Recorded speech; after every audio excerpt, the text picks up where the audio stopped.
नमस्कार दोस्तों, हम पढ़ रहे हैं जैनेन्द्र कुमार द्वारा लिखा हुआ उपन्यास सुनीता। कल हमने इसका 16वां अध्याय पढ़ लिया था, तो आज इसका 17वां अध्याय पढ़ते हैं। जब श्रीकांत लौटा, सत्या सोई न थी। इतनी देर में श्रीकांत को लौटा देखकर उसने निश्चय मन में जान लिया कि वो घर होकर आए हैं और घर उन्हें बंद मिला है। किंतु सत्या किसी तरह की बात करने के लिए उस समय आगे बढ़कर श्रीकांत के पास नहीं आई। सवेरा हो गया, अब श्रीकांत जाएंगे। उनके मुख पर किसी प्रकार की छाया देखने में नहीं आती है। सत्या ने आकर कहा, आपको नींद ठीक आई जीजाजी? श्रीकांत ने कहा, खूब नींद आई। सत्या, मैंने गाड़ी को कह दिया है, वो अभी ठीक होकर आ रही है। श्रीकांत, भला किस लिए? सत्या, आप जाएंगे ना? श्रीकांत, पगली तांगे से जाऊंगा कि गाड़ी से?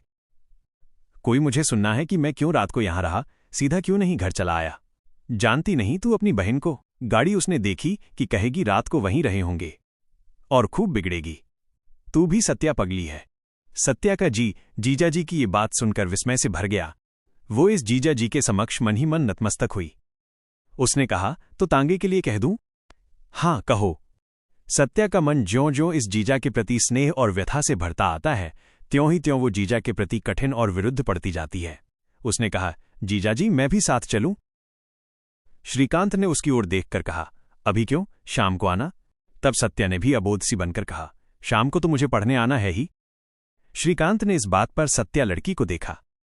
क्या वो अपने हृदय में नहीं जान गया है कि अपनी जीजी को ओट में कर रखने के लिए ही कल शाम इस सत्या ने श्रीकांत को यहां टिका रखने के वे भांति भांति के जतन किए थे? फिर भी ये लड़की क्या कह रही है?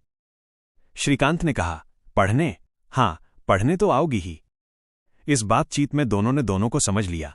फिर भी दोनों ने यही व्यक्त किया कि मानो वे वास्तविक बात से अनभिज्ञ हैं। जब श्रीकांत घर आया, सुनीता आंगन को बुहार रही थी। उसको देखते ही सुनीता ने हाथ से बिना बुहारी छोड़े कहा, आ गए? कब आए? श्रीकांत, आ ही रहा हूं। सुनीता, बड़े दिन लगा दिए। श्रीकांत, लग ही गए। सुनीता, अभी आ रहे हो? श्रीकांत, देखती तो हो, अभी आ रहा हूं। सुनीता ने उस समय कहा, अच्छा ही हुआ, नहीं तो रात आते दिक्कत रहती। श्रीकांत ने अनायास ही कहा, क्या आ? घर बंद मिलता, मैं चली गई थी। कहाँ चली गई थी? श्रीकांत ने पूछा और अपने आप कहा, और जाती कहां? बहुत से बहुत सिनेमा चली गई होगी, कहकर श्रीकांत अपने कमरे की ओर बढ़ गया। सुनीता आंगन बुहारती रही। थोड़ी देर में श्रीकांत ने आकर सामने खड़े होकर पूछा, हरिप्रसन्न कहाँ है? मालूम नहीं। चला गया? हाँ, चले गए। कहाँ चला गया, क्यों गया, ये भी कुछ जानती हो? मैंने तुमसे कहा था कि उसे जाने मत देना। वो रुके नहीं, मुझसे नहीं रुके। कहाँ गए, नहीं जानती। क्यों गए, ये भी ठीक नहीं जानती। उन्होंने कहा कुछ नहीं। क्या, कब? कल रात। कल रात? सुनीता ने कहा, बल्कि आज सवेरे। श्रीकांत वहीं आंगन में घूमने लगा, मानो उसे अपने से झगड़ना पड़ रहा हो और वो अपने से तंग हो। कुछ देर वो टहलता ही रहा और 2 कदम के फासले पर सुनीता बुहारी देती रही। एकाएक श्रीकांत रुका। क्या वो ठिठका? शायद, किंतु तभी वेग से बढ़कर उसने दोनों हाथों से सुनीता को उठा लिया और वहीं आलिंगन में बांध लेना चाहा।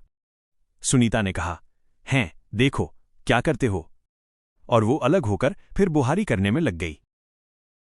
इस व्यापार में सुनीता के चेहरे पर मानो नववधू जैसा भाव आ गया। मानो कहती हो, मैं तो सदा तुम्हारी हूं, फिर छे मेरे लिए यह प्रेम का आवेग कैसा, और ऐसा धीरज क्यों खोते हो? मुझे तनिक संभलने भी तो दो। और वो बुहारी से आंगन बुहारने में ही लगी रही। जिस मुख पर पुलकित फिर भी रुद्ध क्रीड़ा की लाली छा गई है, उसकी विमलता, उसकी आभा को देखकर श्रीकांत के भीतर कहीं से फूटता हुआ संदेह एकदम अपनी ही लज्जा में गलकर खो गया। श्रीकांत ने इस एक ही क्षण में अद्भुत स्वास्थ्य लाभ किया। उसने कहा, रानी, हरिप्रसन्न क्या सदा के लिए गया? वो लौटेगा नहीं? सुनीता ने कहा, मैं जानती नहीं। सच नहीं जानती। श्रीकांत चुप रहा। थोड़ी देर बाद सुनीता ने कहा, वो तस्वीर छोड़ गए हैं, उसका क्या करना होगा? क्या करना होगा? क्यों, उसे जड़कर अपने यहां लगाएंगे। बोलो, कहां लगाएं? सुनीता ने कहा, मैं समझती हूं, उन्हीं वाले कमरे में ठीक रहेगी। वो स्टडी रूम भी है। श्रीकांत ने उसी दिन उस चित्र को रुचिपूर्वक जड़वाया और ऐसे स्थान पर लगवा दिया कि जिससे स्टडी रूम में घुसते ही पहले उस पर निगाह पड़े। ये कमरा अब से उस चित्र को शीर्ष पर धारण करके उसकी आंखों तले स्वयं सदा बिछा ही रहेगा। सुनीता एक समय जब उस चित्र को देखकर बहुत कुछ समझ रही थी, फिर भी जैसे समझने को उसमें अभी सभी कुछ बाकी रह जाता था और उस सब कुछ को भी समझ लेना चाह रही थी, तब पीछे आकर श्रीकांत ने उसके कंधे पर हाथ रखकर कहा, सुनो, मैं दावे से कहता हूं, इस तस्वीर की कीमत बहुत है। 100 नहीं है, कई 100 है। हम इसके लिए ईश्वर के और हरिप्रसन्न के कृतज्ञ हैं। कीमत के लिए नहीं, तस्वीर के लिए। हरिण के पेट में जो गांठ होती है उसे कस्तूरी कहते हैं। उसको लिए वो भ्रमता रहता है, बेचैन रहता है। उसके लिए वो शाप है।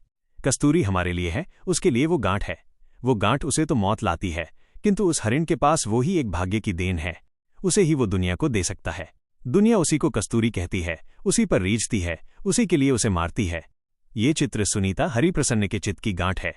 वो ये है जिसे हम आर्ट कहेंगे और बहुमूल्य बनाएंगे। इसीलिए तो कि इसमें बंधा है प्रतिक्षण, उसके प्रत्येक क्षण में स्पंदित होता रहने वाला वो प्रश्न, वो जिज्ञासा, वो आकांक्षा जो हरिप्रसन्न के जीवन का जीवन थी, जिसने उसे सदा यों भटकाए रखा। आज क्या मैं नहीं जानता कि वो गांठ उसके भीतर से निकालने में उपलक्ष्य तुम बनी। हाँ, तुम। मैं इसके लिए तुम्हारा चिर कृतज्ञ हूं, सुनीता। दुनिया जब ये जानेगी, वो भी तुम्हारी कृतज्ञ बनेगी। मुझे ऐसा मालूम होता है कि तुम्हारे संबंध में मेरा पतित्व इस कलाकृति में भरी व्यथा के समक्ष मात्र थोथा ही तो कहीं नहीं है। सुनीता ने अपने स्वामी के वक्ष में मुंह टिका लिया। सुनीता, अब भी क्या हरिप्रसन्न में ग्रंथि अवशिष्ट है? उसे क्या फिर बुलाने का साधन नहीं हो सकेगा? सुनीता ने कहा, मैं तुमसे सच कहती हूं, मैंने उनसे यही कहा कि वो जावे नहीं, रुकें। मैं तुमसे सच कहती हूं, अपने को नहीं बचाया। जाने वो कहां गए हैं।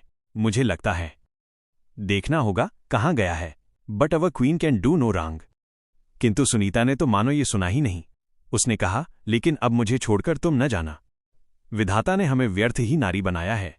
इस प्रार्थना का अधिकार क्या हमें पति के निकट भी न होगा कि स्वामी से कहें, नाथ, हमें छोड़कर जाना मत। इस अधिकार में तो तुम सदा मेरे हो।